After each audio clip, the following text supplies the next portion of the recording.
The city of Viridia didn't just sleep, it held its breath. At 2:37 a.m., from the vantage point of my fourth-floor walk-up in the city's oldest, most forgotten district, the world was a watercolor painting left out in the rain.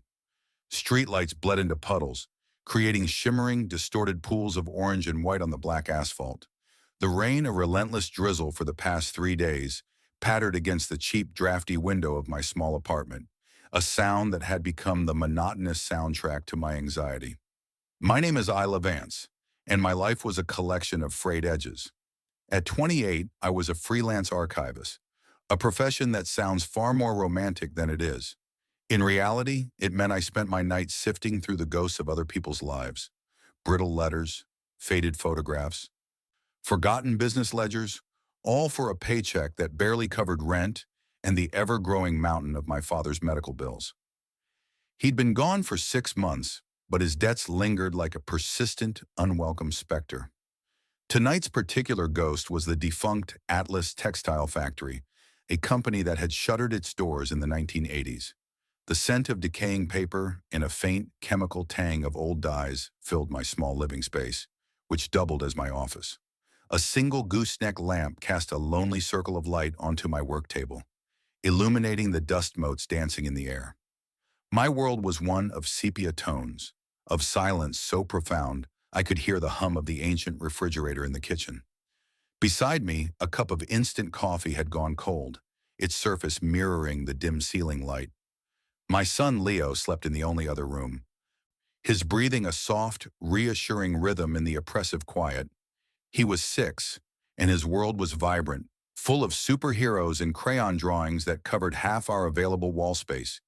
He was the anchor in the storm of my life, the single brilliant point of color in my monochrome existence.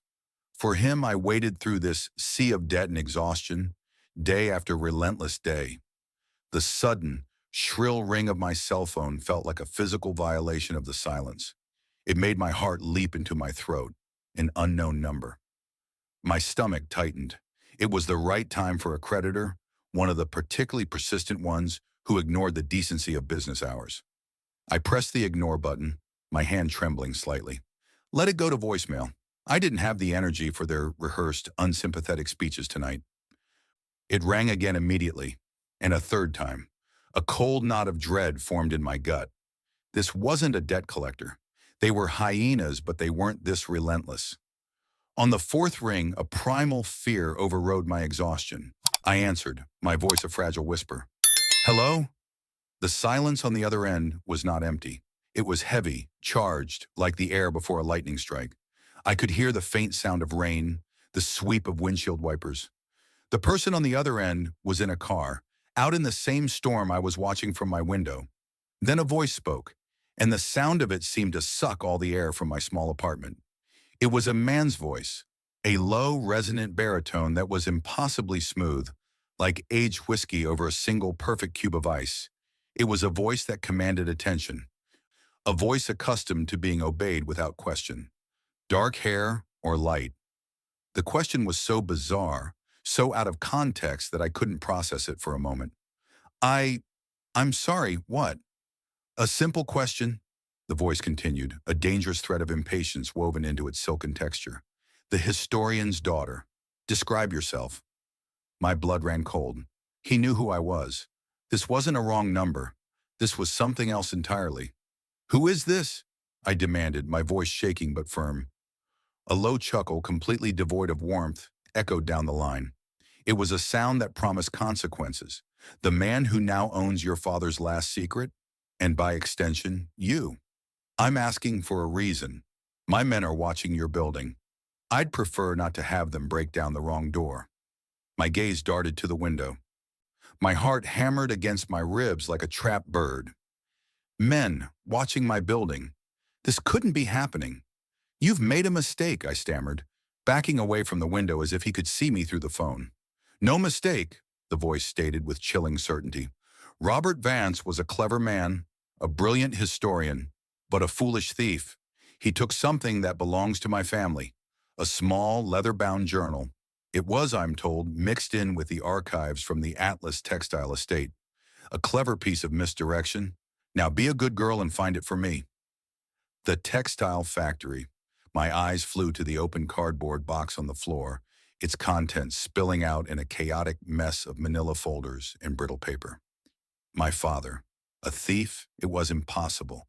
He was a gentle academic, a man who lived and breathed history, who believed in the sanctity of the past. "You're insane," I whispered, my mind reeling. "I can assure you, my sanity is not in question," the voice replied, the steel beneath the velvet now fully exposed. "Yours, however, might be, if you continue to be difficult. My driver is parked across the street, a black SUV. You have 5 minutes to find the journal and bring it down. Come alone. If I see a single police car, I will not be responsible for the collateral damage." The line went dead. The silence that rushed back in was more terrifying than his voice had been. My body moved on pure adrenaline. My breath came in shallow, ragged gasps. I dropped to my knees, my hands tearing through the box of archives, heedless of the fragile paper that crumbled under my frantic search. Invoices, payroll ledgers, photographs of grim-faced factory workers from a bygone era. And then, my fingers brushed against it. It was exactly as he'd described. A small journal bound in dark, supple leather, completely out of place among the decaying corporate records. It felt heavy in my hand, heavy with a significance I couldn't begin to comprehend. I opened it. The first page was a stark, chilling message, written in my father's familiar, elegant script. "Isla, my lioness, if you are reading this, I have failed, and I am so, so sorry." A sob caught in my throat. Failed at what? What had he done? Before I could turn the page, a heavy, authoritative knock echoed from my front door. It wasn't a knock. It was a summons. My mind was a whirlwind of impossible choices. Call the police and risk whatever collateral damage his chilling voice had promised. Scream for help in a building where no one ever got involved, or obey. I crept to the window and peeked through a slit in the blinds. The black SUV was there, a sleek, predatory beast idling in the rain. This was real. The threat was real. Clutching the journal to my chest, I made a decision. I wouldn't be a victim. I grabbed the can of pepper spray from the small table by the door, its cold, metallic weight a small comfort in my trembling hand. I took a deep, shuddering breath and unlocked the door. He stood in the dimly lit hallway, and the sight of him stole the air from my lungs. He was even more imposing than his voice had suggested. Impeccably dressed in a tailored black coat that draped over his broad shoulders, he seemed to absorb the weak light, casting the hallway into deeper shadow. He was handsome in a way that was both classical and brutal, his features sharp and defined, his jaw set with an unyielding authority. But it was his eyes that truly held me captive. They were the most intense shade of emerald green I had ever seen, and they stared at me with a piercing, analytical intelligence that saw everything and forgave nothing. A ghost of a smile touched his lips as his gaze dropped from my face to the journal I was clutching, then to the can of pepper spray in my other hand. "That won't be necessary," he said, his voice the same low, controlled baritone from the phone. He took a step into my doorway, a silent, powerful invasion of my space. The scent of him followed. Rain, expensive cologne, and something else. Something primal and dangerous. "What do you want?" I asked, my voice barely a whisper. His eyes met mine again, and the sheer force of his presence was overwhelming. He leaned in slightly, his voice dropping to a confidential, conspiratorial tone that was more terrifying than any shout. "My name is Kaelen Sterling," he said, as if that should explain everything. "And that journal your father stole contains the key to my family's legacy. You've been a ghost for the last 6 months, Miss Vance. But tonight, your haunting is over. From this moment on, you're mine." The finality in his voice was absolute. "You're mine." It was a statement of ownership, delivered with the casual authority of a king claiming a new territory. My entire world, a small, fragile thing I had painstakingly held together with tape and promises, had just been conquered. My fear, however, was now warring with a hot, sharp spike of indignation. "I am not a piece of property," I said, my voice low and trembling with a fury that surprised even me. I tightened my grip on the pepper spray. "Take the journal and get out of my apartment." Kaelin's ghost of a smile widened slightly, a flicker of genuine amusement in his emerald eyes. It was a terrifyingly attractive sight. Spirit, he murmured almost to himself. I appreciate that. It's a rare commodity. He took another step, closing the door behind him with a soft, definitive click. The sound echoed in the small apartment, sealing us in together. He was inside my home, inside my life. The lock turning felt like a tectonic plate shifting beneath my feet. Your defiance is noted, he continued, his gaze sweeping over my tiny apartment. He took in the stacks of books, the worn-out armchair, the crayon drawing of a lopsided superhero Leo had taped to the wall. His expression was unreadable, but I felt a hot flush of shame, as if my poverty and my struggles were laid bare for his judgment. But it is also futile. You have two options, Isla. Option one, you give me the journal, I leave, and you spend the rest of your short, paranoid life waiting for Julian Thorne's men to come through that door. And they will come. They are not as subtle as I am. He paused, letting the weight of his words sink in. The name Julian Thorne again. A venomous promise. Option two, Kaelen went on, his voice dropping even lower, becoming a hypnotic, dangerous caress. You give me the journal and you come with me, you and your son. I give you my protection. I keep you safe from the storm your father unleashed. In return, you will assist me in deciphering his notes. He was a historian, but you are his daughter. You understand the nuances of his mind in a way my cryptographers never could. It was a trap dressed as a choice, bondage or death, a gilded cage or a shallow grave. And why should I trust you? I shot back. You're the one who sent men to watch my home. You're the one threatening me. Because I am the monster you know, he said simply, the honesty of the statement more chilling than any lie. Thorne is the monster you can't even imagine. I want the ledger your father hid. It is a matter of business, of legacy. Thorne wants to erase my history and everyone associated with it. For him, you are not a means to an end. You are a loose thread to be snipped. Do you understand the difference? I did. The cold, brutal logic of it was undeniable. My father hadn't just stolen a book.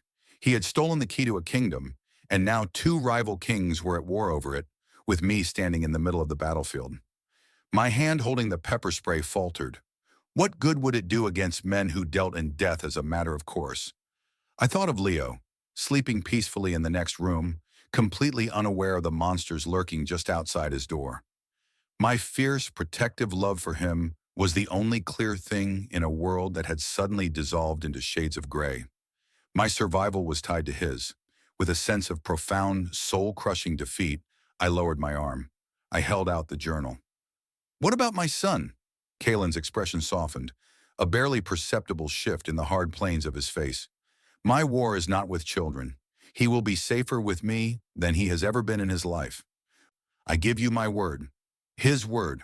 The word of a man who commanded an army of shadows. It was all I had. The hour that followed was a masterclass in controlled invasion. Two men dressed in black appeared as if from thin air. They moved with a silent, unnerving efficiency, packing essentials for Leo and me. They were ghosts, their faces impassive, their movements precise. They cleared my laptop, my phone, my research notes, every trace of my digital and intellectual life. I felt like I was being systematically erased. I went to Leo's room and gently woke him. Seeing his sleepy, confused face, my heart fractured. How could I explain this? I couldn't. So I lied. I told him we were going on a surprise adventure, a stay in a fancy hotel. His eyes lit up, his excitement a painful counterpoint to the terror that was strangling me. He trusted me completely, and I was leading him into the lion's den. The journey to the penthouse was a silent, surreal dream. The city I knew, the city of cracked sidewalks and noisy bodegas, slipped away, replaced by the gleaming, sterile heart of downtown. The skyscraper Kaelen called home was a needle of glass and steel piercing the stormy sky. A private elevator whisked us upwards with stomach-lurching speed, opening directly into the penthouse. The apartment was breathtaking.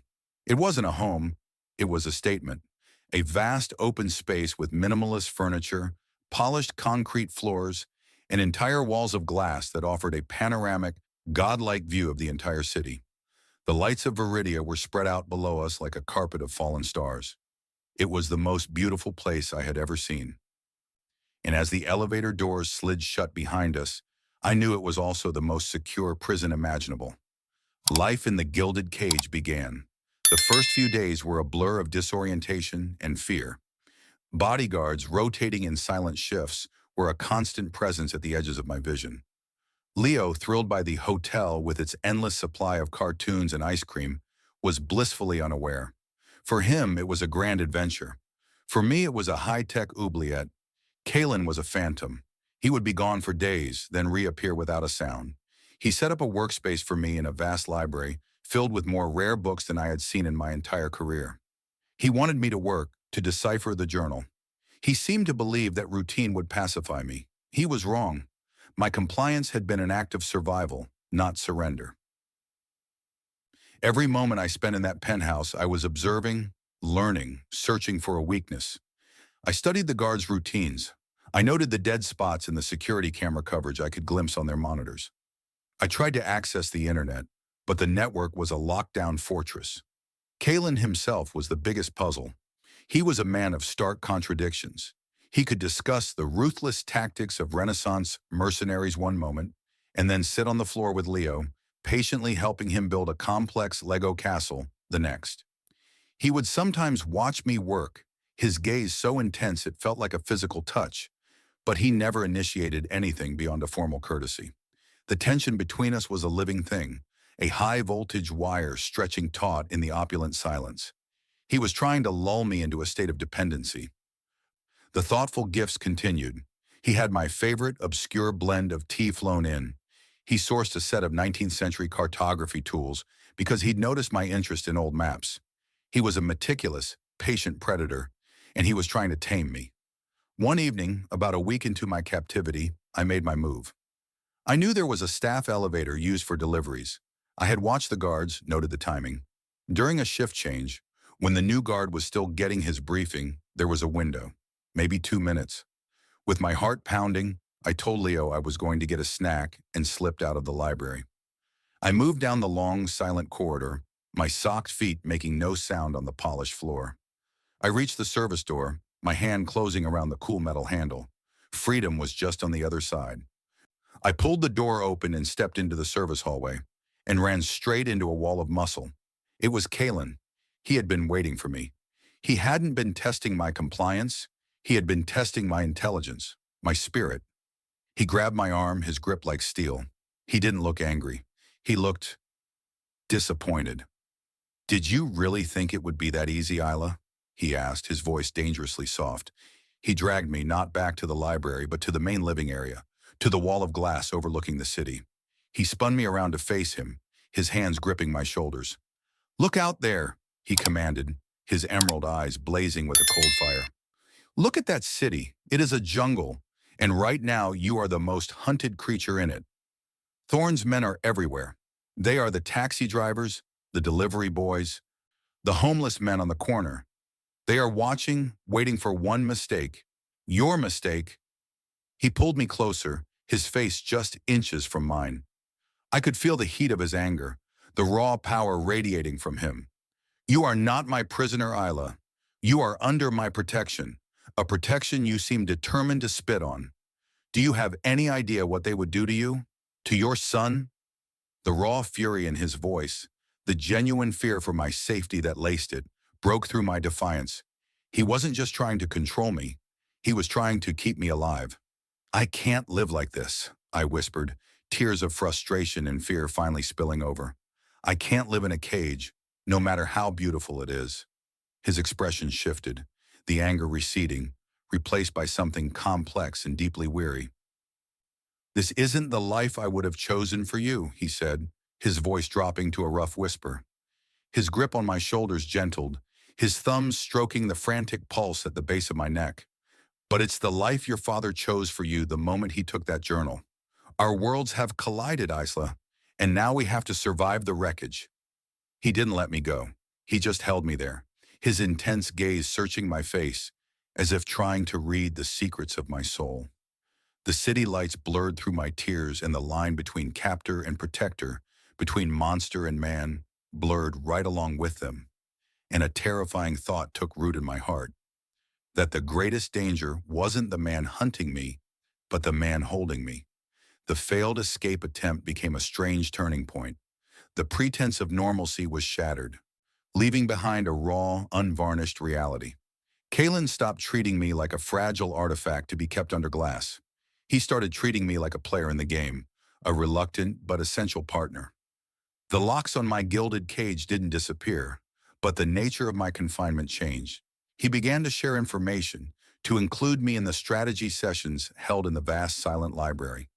His men, who had previously been interchangeable shadows, started to emerge as individuals. There was Marcus, Kaelen's right-hand man, a man whose weathered face and quiet watchfulness spoke of unshakable loyalty. And there was Dmitri, the head of security, a younger, colder man whose efficiency was matched only by his ambition. They treated me with a new, grudging respect. I was no longer just the package, I was the asset. Our work on the journal intensified. We spent long nights hunched over my father's cryptic text, the only light coming from the desk lamp, creating an intimate bubble in the cavernous library. The air would be thick with the scent of old books, Kaelen's expensive cologne, and the shared intensity of our focus. The process was a delicate dance between his world and mine. He understood the subtext of power, betrayal, and violence hidden in the entries. I understood the academic and historical codes my father had used to conceal his secrets. He mentions the Florentine Gambit, I'd say, pointing to a passage.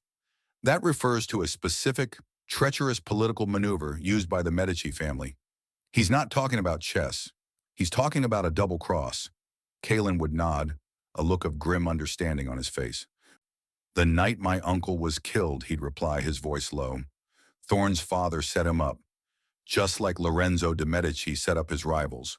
We were piecing together a history written in blood, and with each piece we uncovered, the wall between us became more porous. I saw the immense weight he carried, the burden of a legacy he never chose. He saw, I think, that I was more than just a historian's daughter. I was my father's daughter, with the same analytical mind and a stubborn refusal to be broken.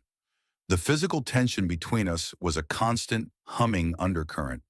Sometimes, while reaching for the same book, our fingers would brush, and a jolt of pure electricity would arc between us, sharp and undeniable.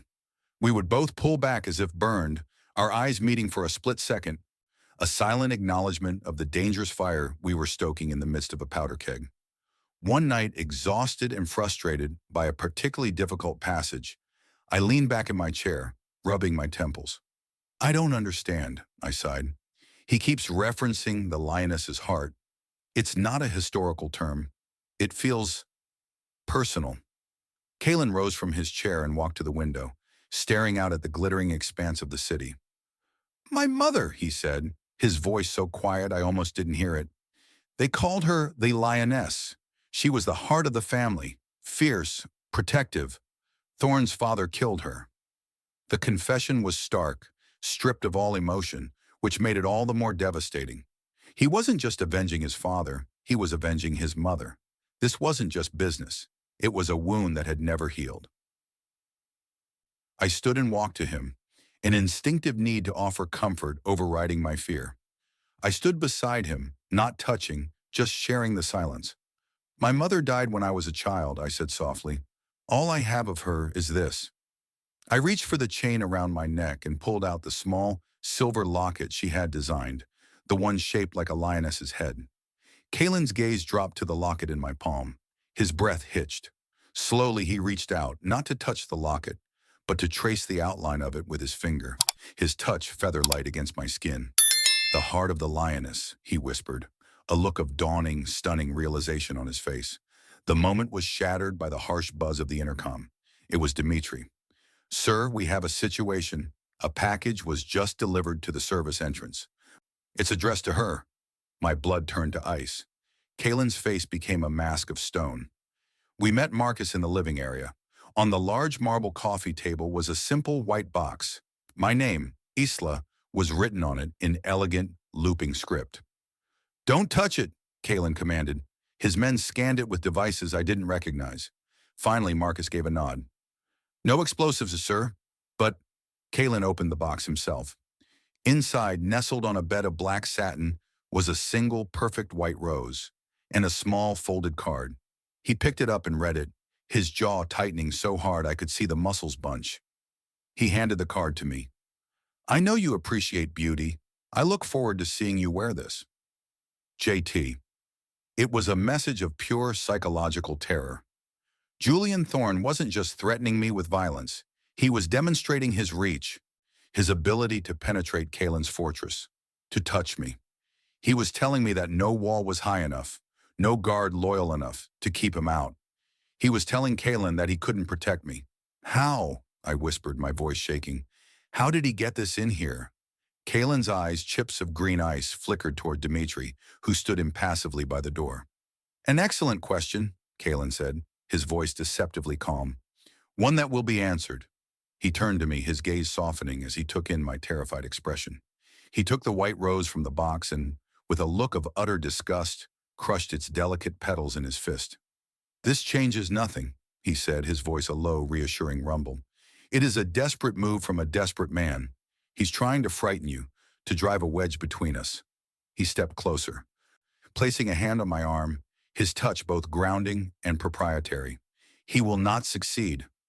But the poison had been delivered. That night's sleep was impossible. The penthouse, my gilded cage, no longer felt safe.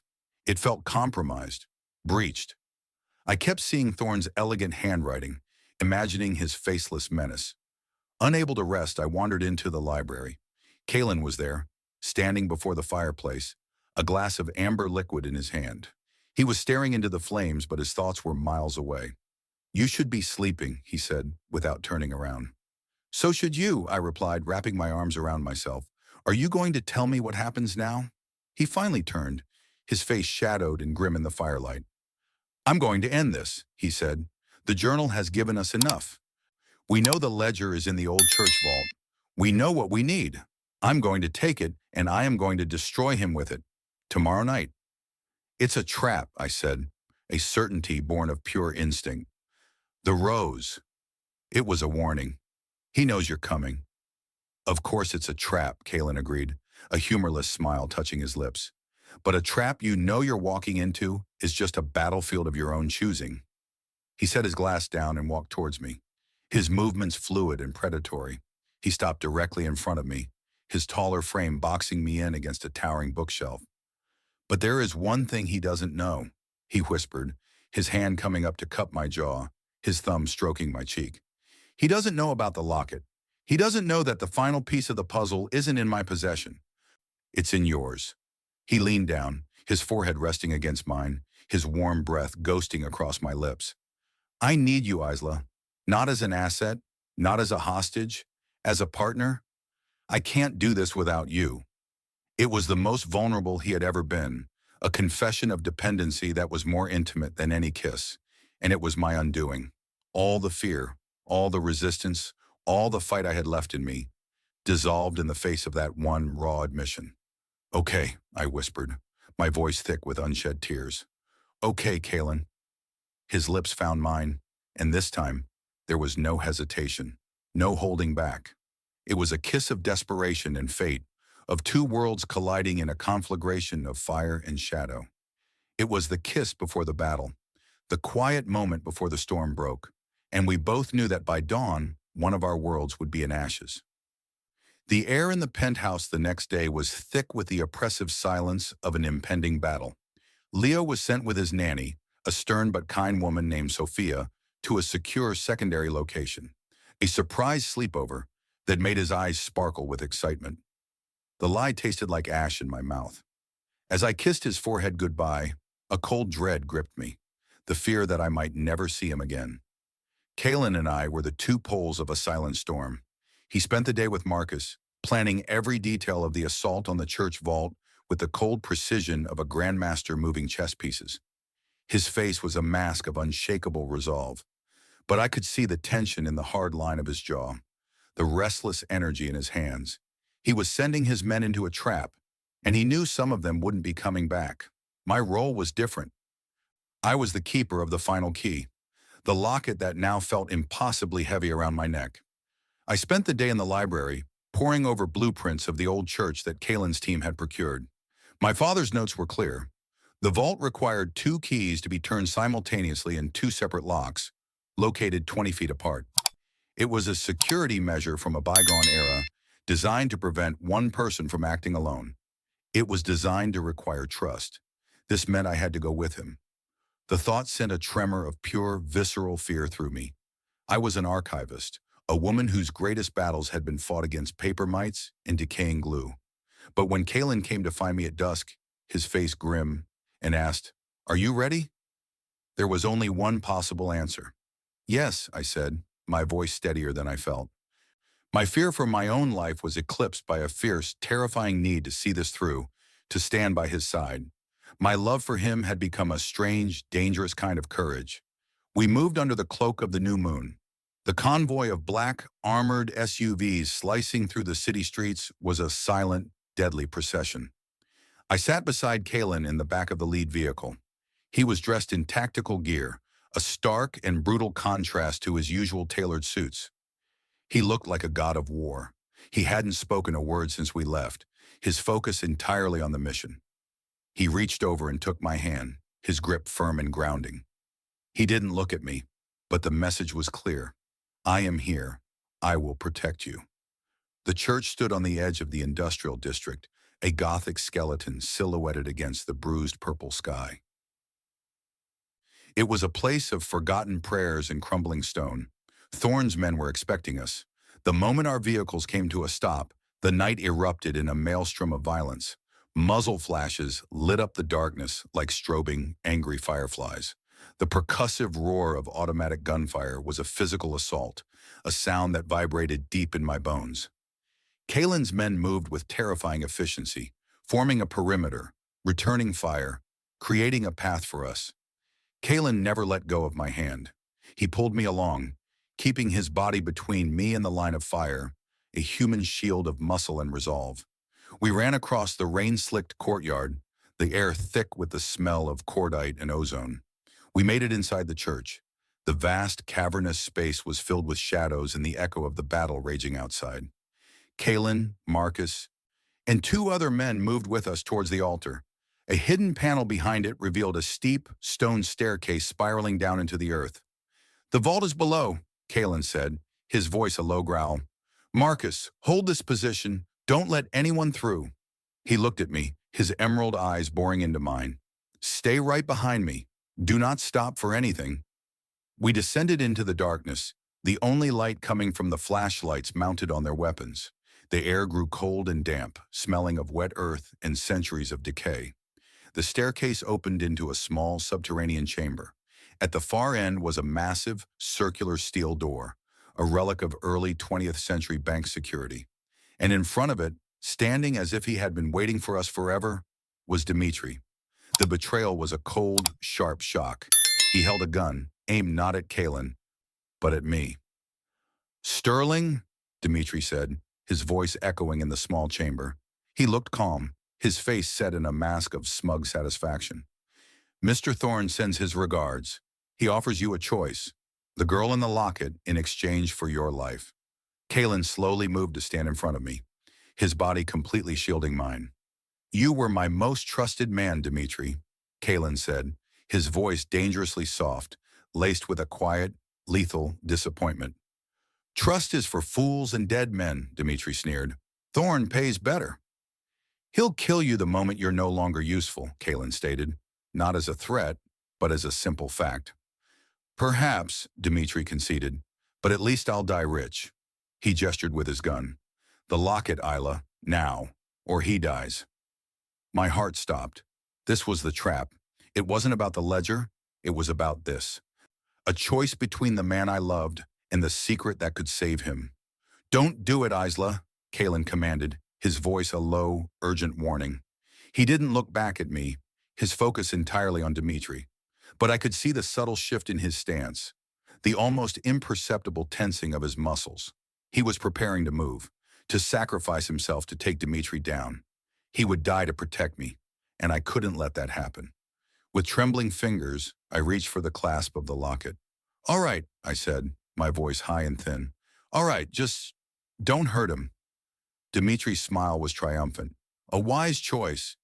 As I fumbled with the clasp, my eyes darted around the chamber. I saw the two keyholes for the vault set deep into the stone wall on either side of the massive door, and I saw my father's face in my mind, heard his voice reading from one of his history books about the Florentine Gambit, the art of the double cross. A desperate, insane idea sparked in my mind. "Kaelen," I said, my voice filled with a fake, pleading terror. "He has your key, doesn't he? He must have taken it from you." Kaelen didn't break his stare with Dimitri, but I felt him understand. A flicker of something, a silent communication, passed between us.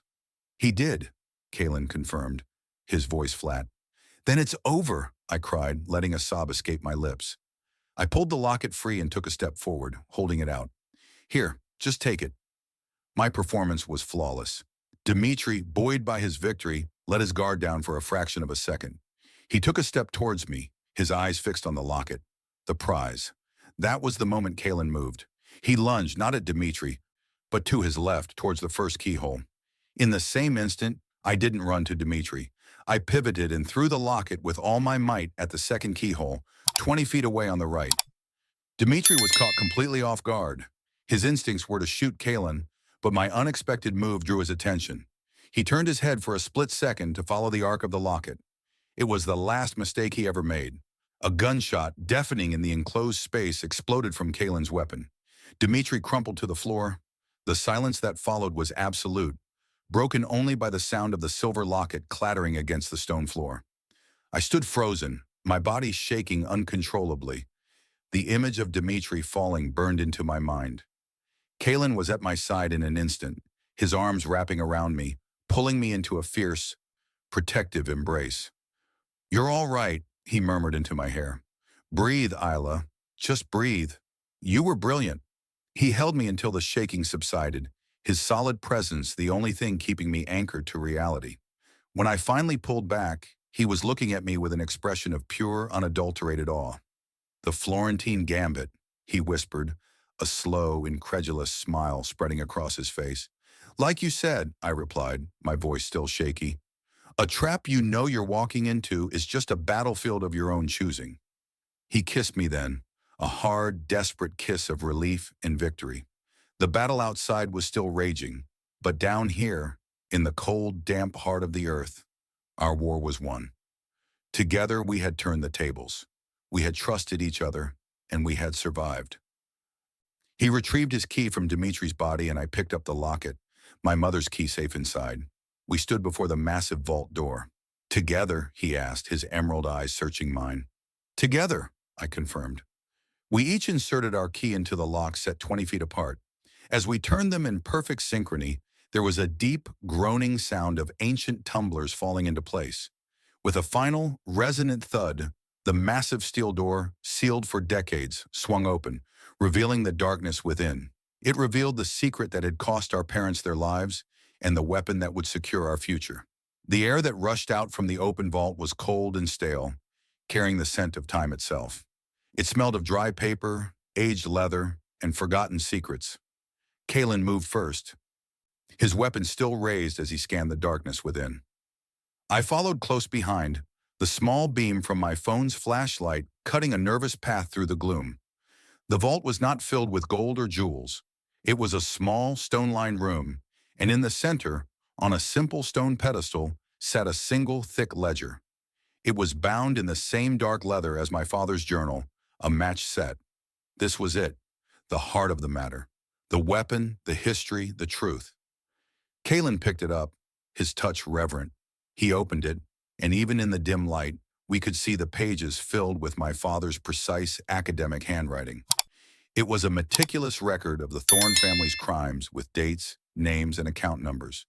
It was the key to their complete and utter annihilation.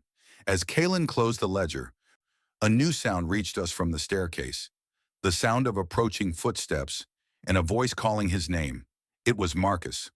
"Sir, are you all right?" "We're fine, Marcus," Kaelen called back, his voice resonating with a newfound authority, the voice of a man who had just seized his destiny. "The battle is over.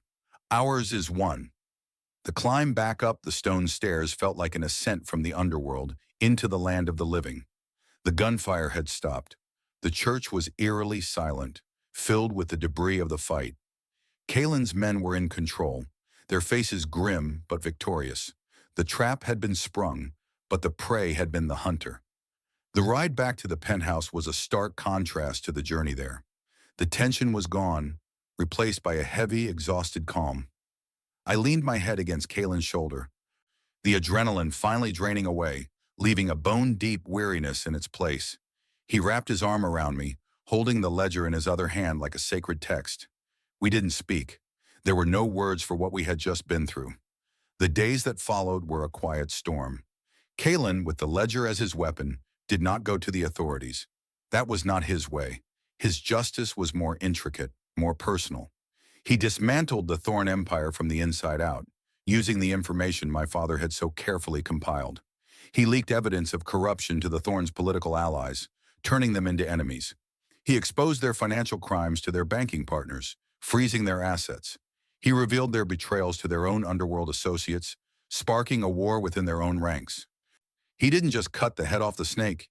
He turned the snake upon itself until it was devoured. It was a campaign of surgical, ruthless precision, and I watched, both horrified and fascinated, as he orchestrated it all from the quiet sanctuary of his study. During this time, something fundamental shifted between us. He was no longer my captor, and I was no longer his protected asset. We were partners. He sought my advice, my archivist's eye for detail, my historian's understanding of patterns. I helped him connect the dots my father had laid out, to understand the web of relationships and resentments that held the city's dark underworld together. We worked side by side, our shared purpose forging a bond stronger than any chain. The penthouse, once my prison, slowly started to feel like a home. Leo returned, and his laughter filled the vast, opulent spaces, chasing away the ghosts of violence. Kaelen, in the rare moments of peace, would sit with him, a look of profound, quiet contentment on his face. He was a man rediscovering a part of himself he thought was long dead. Finally, one evening, it was over. The news reported the spectacular collapse of the Thorn conglomerate, citing internal corruption and gang warfare. Julian Thorn had disappeared, presumed dead, a victim of the very chaos he had created. The blood feud that had defined Kaelen's life was finally, truly finished. That night, Kaelen found me on the balcony, the place that had become our sanctuary. The city lights glittered below, a peaceful, jeweled tapestry. He came to stand behind me, wrapping his arms around my waist and pulling me back against the solid warmth of his chest. We stood in comfortable silence for a long time, watching the city breathe. "You are free to go, Isla," he said finally, his voice a low murmur against my hair. "I can give you a new life, anywhere in the world. A new name, enough money that you and Leah will never have to worry again. You will be safe, truly safe." The offer was everything I thought I wanted when this first began. Freedom, safety, a return to a normal life. But as I listened to his words, a cold, hollow ache spread through me. The thought of leaving him, of leaving this life we had forged together in the fire, was unbearable. My old life felt like a faded photograph of a person I no longer was. I turned in his arms to face him, my hands coming up to rest on his chest. I looked into his emerald eyes, which were filled not with the cold fire of a king, but with the deep, aching vulnerability of a man offering a sacrifice. "My father's last words to me in that journal," I said softly, were, "I am so, so sorry. For years I thought I knew what he was sorry for the debts, for the hardship, but I was wrong. He was sorry for leaving me alone." My voice broke. He was sorry for not being there to protect me. I looked up at Kaelen, my heart in my eyes. "I've been alone my whole life, Kaelen, fighting for everything. I don't want to be alone anymore. My old life wasn't safe. It was just empty. With you, I feel terrifyingly, breathtakingly alive." A single tear escaped and traced a path down my cheek. He reached up and gently wiped it away with his thumb, his touch both infinitely tender and possessive. "I cannot offer you a normal life, Isla. The shadows will always be there." "I'm not afraid of the dark," I whispered, my voice fierce with conviction. Not when you're in it with me. A shudder went through his powerful frame, and he pulled me against him, his embrace so tight it was almost painful. He buried his face in my neck, and his voice was a raw, broken whisper. I love you, Isla Vance. God help me, I love you. I love you too, I cried, tears of pure, unadulterated joy finally flowing freely. Our love story wasn't a fairy tale. It was a gritty, dangerous saga, born from a legacy of blood and secrets. It wasn't about a prince saving a damsel in distress. It was about two broken, lonely souls who found in each other the missing pieces of their own hearts. Two fighters who survived a war and chose to build a new kingdom together. He was the king of the city's shadows, and I, the quiet archivist, had become his queen. And as he kissed me under the vast, star-dusted sky, I knew that the wrong number, the stolen journal, the night of terror, it had all just been fate in its own dark and mysterious way, leading me home.